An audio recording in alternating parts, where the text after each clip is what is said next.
Lord. ஹல்லேலூயா. Zion வேதாகம ஆய்விற்கு அன்போடு கூட இயேசு கிறிஸ்துவின் நாமத்தில் உங்களை வரவேற்கிறேன். இன்று தினத்திலும் நியாயாதிபதிகள் புஸ்தகம் அதிகாரங்கள் 16 முதல் 18வது அதிகாரம் வரைக்கும் உள்ள வசனங்களை தியானிக்க சர்வ வல்லமையுள்ள தேவன் தாமே நமக்கு கிருபை பாராட்டுவாராக. 16வது அதிகாரத்திலே சிம்சோன் தான் நியாயாதிபதியாக இருந்த 20 ஆண்டுகளில் ஒரு தடவை கூட இஸ்ரவேலரை பெலிஸ்தரின் ஒடுக்கத்திலிருந்து முழுவதுமாக மீட்க முடியவில்லை. அங்கொன்றும் இங்கொன்றுமாக சிறு சிறு வெற்றிகளையே பிரஜாதியரான மக்கள் மேல் பெற முடிந்தது.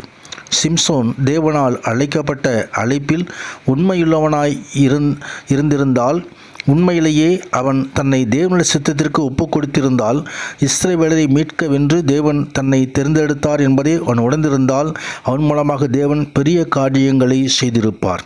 ஆனால் அவனோ மாம்ச இச்சைக்கு உட்பட்டு அவனுடைய வீழ்ச்சியின் பாதையிலே கடந்து சென்றான்.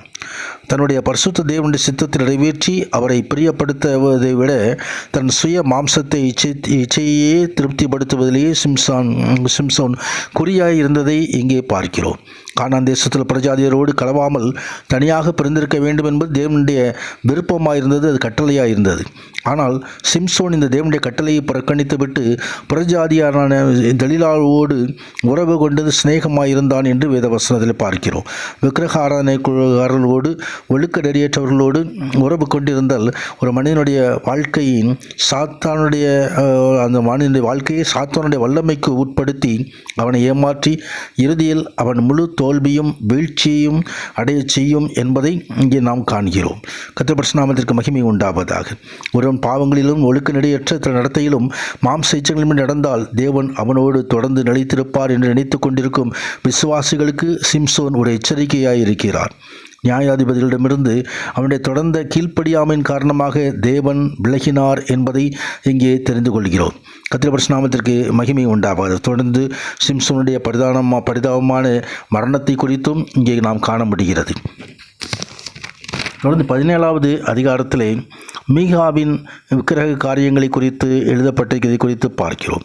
வரலாற்றின் காலவரிசையின்படி நியாயாதிபதி புஸ்தகம் 16ஆம் அதிகாரத்தோடு முடிவடைகிறது. இப்புத்தகத்தின் கடைசி பகுதி 17 முதல் 21 வரை இஸ்ரவேலர் நியாயாதிபதிகளின் காலத்தில் ஒழுக்க நெறி தவறி பாவத்தில் மூழ்கி மாறுபாடான சமய பழக்க வழக்கங்களிலும் குழப்பமான சமுதாய அமைப்பிலும் இருந்ததை விளக்குகிறது.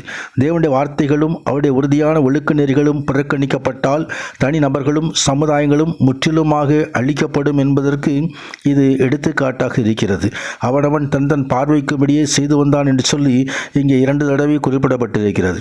தேவனுடைய வழிகள் புறக்கணிக்கப்பட்டிருக்கின்றன. அது அவர்களுக்கு துன்பத்தையும் ஒழுங்கினத்தையும் மரணத்தையும் கொண்டு வந்து விடுகிறது. அதைத்தான் இந்த அதிகாரத்திலே பார்க்கிறோம். தொடர்ந்து 18வது அதிகாரத்திலும் தான் கோத்திரத்தார் லாயிசிலே குடியேறுவதை குறித்து பார்க்கிறோம். நாள் வரைக்கும் அவர்கள் இஸ்ரவேல் கோத்திரங்கள் நடுவே போன்ற சுதந்திரம் கிடைக்கவில்லை. அவர்கள் தேசத்தை உளவு பார்த்து வரும்படி தான் தங்கள் கோத்திரத்தில் பலத்த மனுஷராகிய 5 பேரை அனுப்பினார்கள். அவர்கள் மீகாவின் வீட்டண்டையிலே வந்து அந்த உளவு பார்க்கிற காரியங்களை இந்த அதிகாரம் தெரிவிக்கிறது.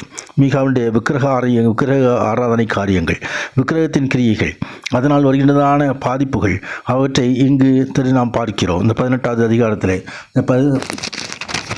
18வது அதிகாரம் தேவனுடைய ஆலயம் சீலோவிலிருந்த காலம் முழுவதும் மீகா முண்டு பண்ணின சுரூபத்தை வைத்து கொண்டிருந்தார்கள் என்று சொல்லி அவர்கள் கன்னியாக இருக்கிறது என்று சொல்லி பார்க்கிறோம்.